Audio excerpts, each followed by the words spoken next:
All right, so we just got a couple slides left.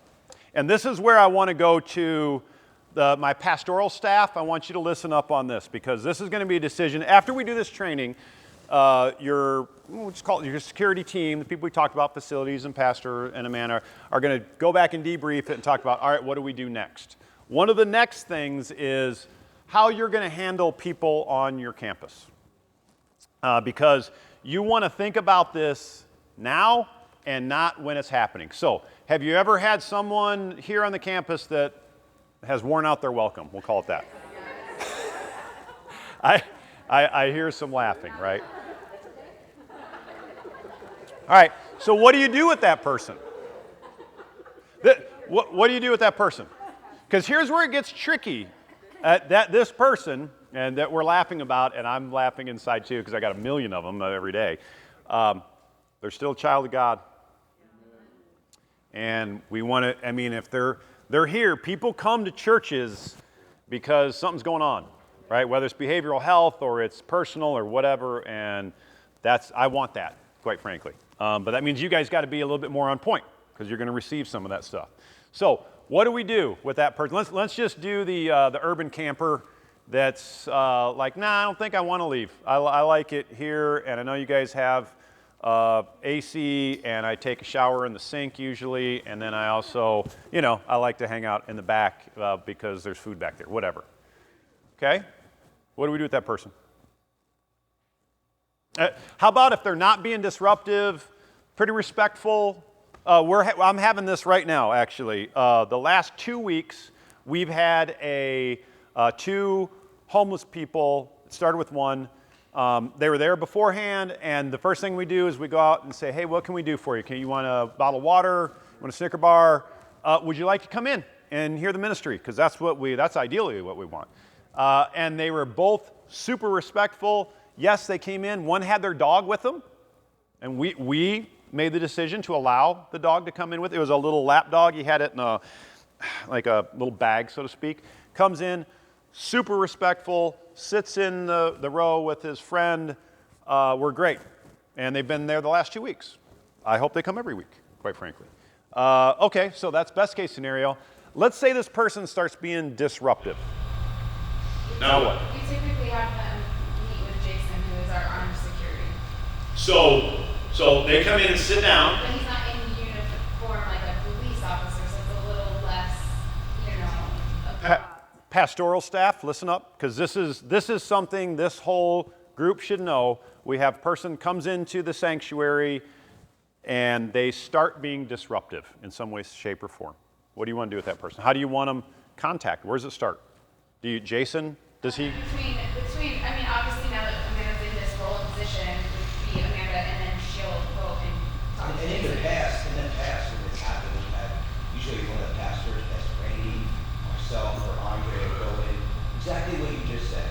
Hey, what's your name, man? You doing okay? Can we help you? Yep. Hey, I'm so glad you're here. What's going on? Sure. So it's usually super casual at first, and then immediately one of us is trying to walk them out casually, or maybe without them realizing that it's hard to hear you in here. Hey, can you step out real quick? You bet. Man, I want to hear what you have to say. I can't hear you.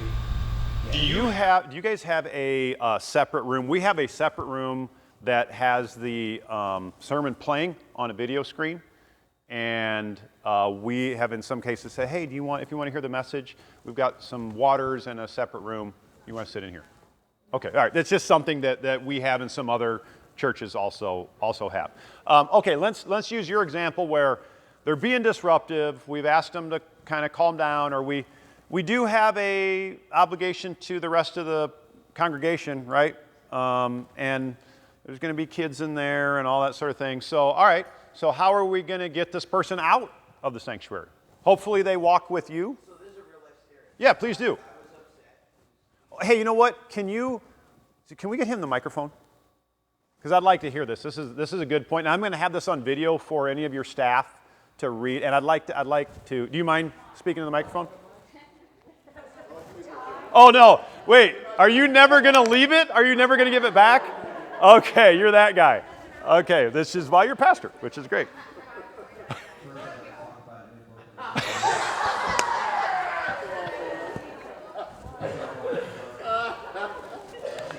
All right, tell us the story. No, so the guy was, we're at the old building, he's out near happened to be in the foyer, and he was talking to one of the Welcome Center people. He was in the sanctuary, came out, he just seemed a little bit different, something seemed off. So he was talking to one of the people working one of the volunteers at Welcome Center.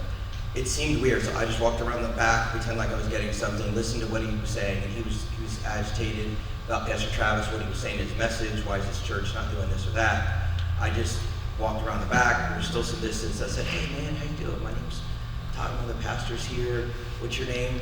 And then, he kind of turned towards me and we started to engage a little bit. And then I said, what's going on? He said, you okay? It's your first time here? And he said, yeah. He said, I don't like Pastor Travis talking about this and that. I've been trying to find a godly church. And who's letting me up here? And then he said, and look at that. No, we'll get to that. No. He said, when you guys let people walk around here like whores, like that girl right there walking in and nobody's saying anything to her. This is typical. Yeah. So I said, hey man,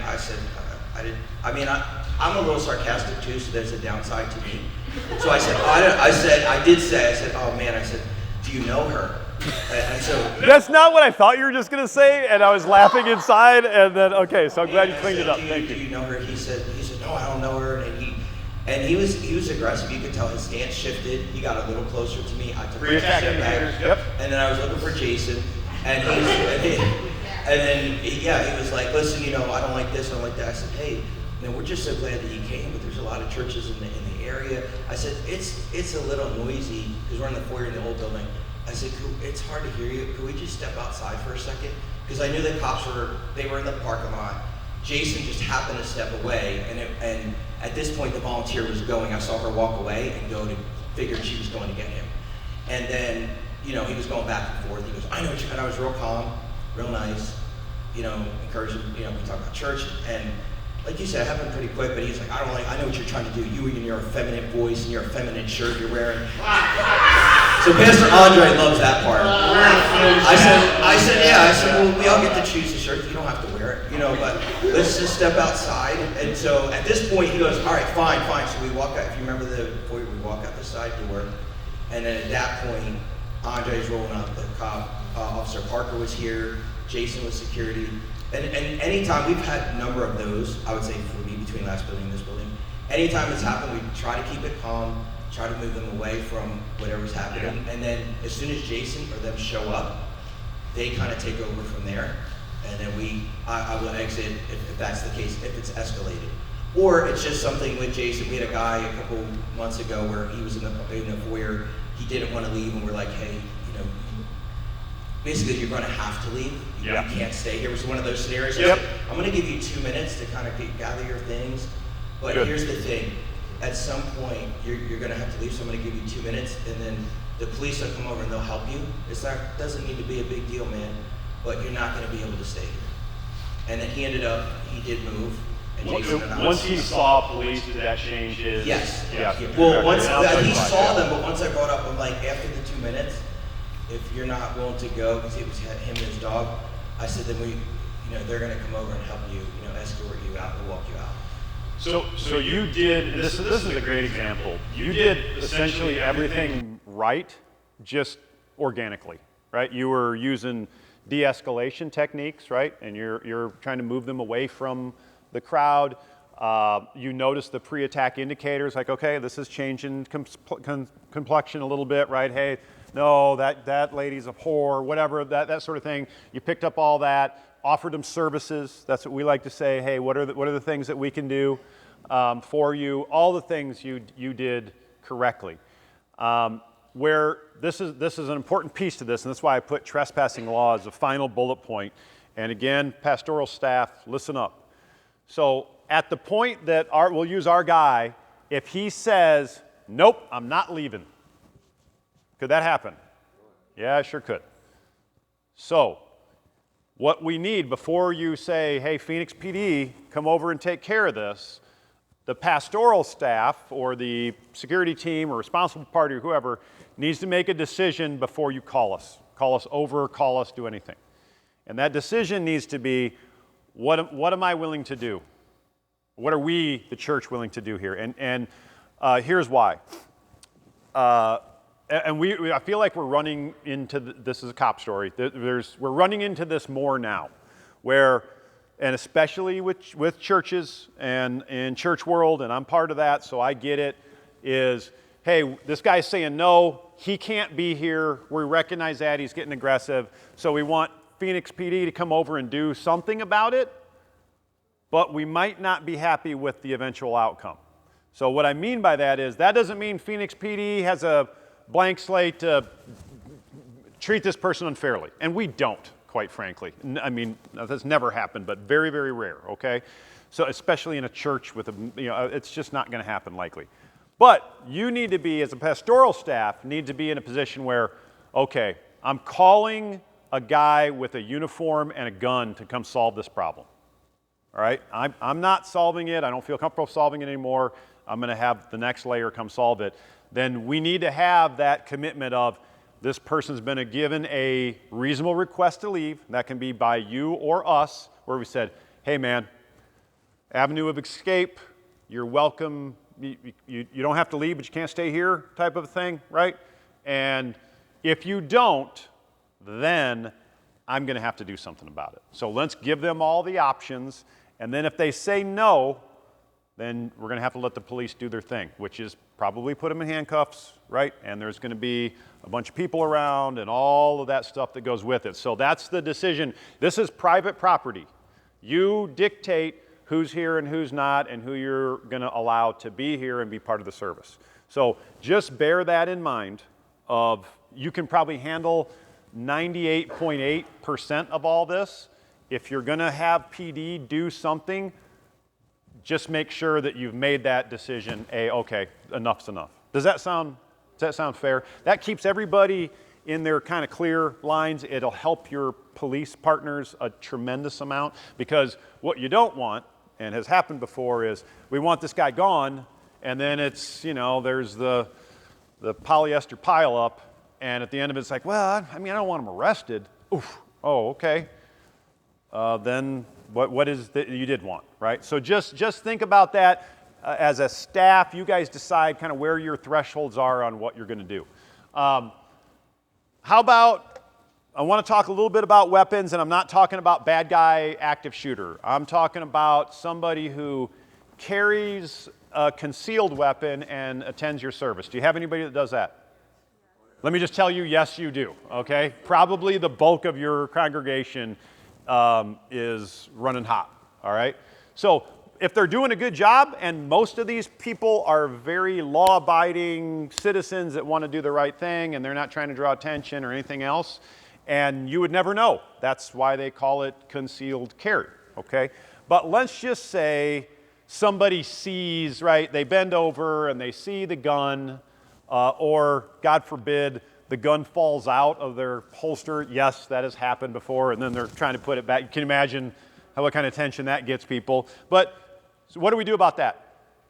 Pastoral staff, let's say Amanda comes to you and say, hey, man, there's a guy that's sitting in the back. We got 3 people come to us. They can see that the handle of his gun is kind of sticking out of his waistband. Probably doesn't realize it. What do you do? We typically get our security and ask the person.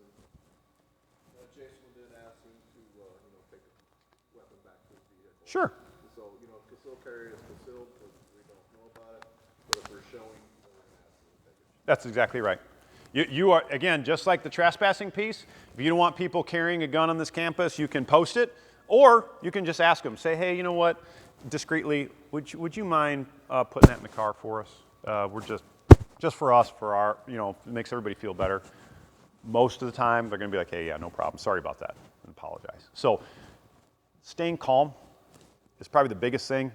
Somebody in your congregation may not be used to seeing a gun. Maybe they're not from Arizona. We're a little bit more callous to it because we probably grew up around it a little bit. But if you're from somewhere else that just the word gun makes them kind of fall over and hyperventilate, then they see something like that, right? They're going to come to you and they're going to want you to do something and all that. It's your time to say, hey, we got a policy for this, so forth. So pastoral staff. Okay, the final one that we'll go through. And one more on suspicious persons before I wrap this up. Another one to think about, and we're seeing a little bit more of this, is and just get ready for it. Protesters. Have you had anybody that's come to the church? Gosh, we had a big run on it when we had the Roe v. Wade court decision. We had a bunch of people just start to show up in our parking lot. So does Scottsdale Bible. Any type of foreign conflict, sometimes that can spark things off, or whatever the case is, right? Whatever is important to you. Might want to think as a pastoral staff where you're willing to land on that issue, because again, it's going to be a hot button, and all the cell phones are going to be out, and all that sort of thing. Just maybe have a conversation about what type of policy we want to have. We're cool if they stay in the parking lot and they're respectful. All right, cool. We're cool if they do this. We're not cool if they do that. They're not welcome here. And then you can likely, to be honest with you, and I spent 2020 doing this 100% of the time. Most, even the protesters are respectful. So I'd be out and I'd be talking to them like, hey man, we just can't have you come here. You can do all that right here. This is just our no. Okay, cool. Thanks for letting me know. Believe it or not, that's a lot of conversations like that. But it's something that you want to be thinking about now as opposed to when it's happening. Same, what if somebody walks in the lobby, they've got a big black backpack full of something, they're wearing a trench coat, they've got a scarf around their head and mouth to cover their face, and they just start walking in not talking to anybody. And when you contact them, you're like, hey man, what can we help? Is that going to make your congregation nervous? Yeah. Of course it would. Does that mean we just immediately kick that guy out? Maybe, maybe not. But these are the conversations I want you guys to have, starting with the pastoral staff of kind of this is how we see it. Every scenario is going to be different, but talk about it in advance. It's half the battle. Okay, this is the last slide. Bomb threats. Have you guys ever had one called in here? That kind of surprises me, actually. They seem to be. Well, the reason it surprises me is because it's pretty common that people will call in. Schools are probably the biggest one that get it, but we are getting more with churches. I'll just tell you. We definitely had bags. We've had bags that Jason has checked, like that he's handled and decided whether to have it called or not. Mm-hmm. We've definitely had like weird pieces of like luggage or bags that have Perfect. been left alone and suspicious. Right. So we have had that. Yes, so there's really two parts of this. There's the bomb threat where somebody calls in and says, hey, I put a bomb in your building, click, right? And then there's the other, we'll call it a suspicious package. That backpack has been sitting there for an hour, nobody's claiming it, it's got wires sticking out of it, and it's ticking. True story. True story. So anyway, okay, so what do we do? Let's just say we got a suspicious package. What did you do? Contact Jason. This Jason guy, man. Where is he? He should be giving this presentation. Okay, so we send somebody over to check it out. That's normal. All right, you're like, oh my gosh, we sent somebody to check out a bomb. He's not a bomb tech, and isn't there like a robot you send? Yeah. At some point we do all that, but maybe somebody just left their backpack there, right? Or maybe that backpack's there every Sunday. Right? And the same person puts it there when they go do their other so these are things that we need to know. There should be a process. The first thing is stay calm, contact facilities, contact Amanda. Hey, somebody called in. This is what they said. You're going to make a decision from there. All right, we're going to go look around the building, see if we see anything out of place, and then that's going to be the end of it. Or maybe you're going to, say again? Yeah, for the bombs, he's the first one in? Okay. So, or maybe you're going to call Phoenix PD and say, hey, we don't normally get these. What do we do? And just so you know, when we get there to look for something, these guys are going with us. Because we don't know, are those propane tanks always there? Or are they just here today? Is that here? Like, we don't know what's normal or what's not normal. Sorry, guys. We'll get you a vest or something to wear. So, but the point is, stay calm, have a process, or it's a suspicious package. Hey, we're going to call Jason. Jason's going to take a peek at it and decide, hey, we're going to escalate this. Am I just going to pick it up and take it outside? Whatever the case is. So just know that's being, we're getting more phone calls about stuff. I don't know, anybody got any kids? I'll just talk about it. Chaparral High School? Okay, we know we're getting a lot of swatting calls on schools. I've never seen it this bad before. And we get them in churches too, where, hey, this is what's going on, or we're targeted again. It's a thing. So that. What's that? Oh, I'm sorry. Good. Yeah. Does everybody know what a swatting call is? I'm going to explain it anyway. Okay. And what they're doing, the problem with I think the reason that the swatting calls are getting so much more prevalent, and that's basically somebody is calling and saying something's happening to try and get a SWAT level response, right? And then it's just chaos. They just want the chaos of that. Nothing, it's a non-credible threat, but we don't know that. And especially when you're talking about a church or a school, we're coming no matter what. It's a threat until it's not, as far as we're concerned, because you just can't err on the other side of it. So we're coming, and especially when we start rolling heavy with all the hut guys, like bad things can happen. Right? So trust me. I mean, it's having ran a TAC team before, it's like at the end of it, I'm like, well, just break the last window. You broke the rest of them. I mean, gosh, is there anything you guys haven't broke? All that working out and whatever it is they do, protein drinks, I guess. So anyway, so like, hey, that it's bad stuff happens, right? And they get the swatting call is a thing. Don't be surprised if you get it, but. That's why we have a security team that we've outlined here, so we can like, hey, all right, we'll talk to police when they get here, we'll do this, we'll do that, that sort of thing. So just understand that it's becoming, unfortunately, more prevalent in the way they can mask phone numbers now and scramble them, and it just seems like it's picking up some speed. So just understand that. We're working on our side to try and navigate that a little bit and get in front of them, but it's a thing. Okay. Any questions on any of that stuff? This is my Google review. If you wouldn't mind, if you have time, give me a Google review. If you're going to give me a 1-star, just catch me afterward and tell me about that. I've got plenty of those. But any feedback would be good. It's super helpful. And you've got my info, my email. If there's anything that you guys want to know, reach out to Amanda. I'm happy to help you out with that.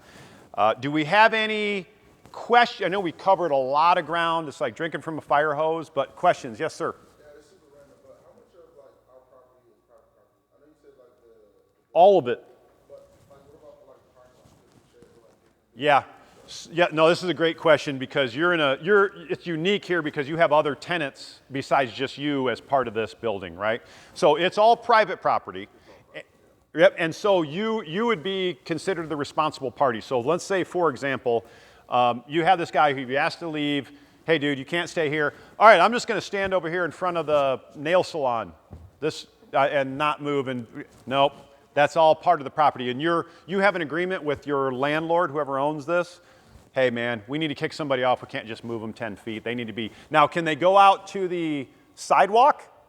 Yes, they can.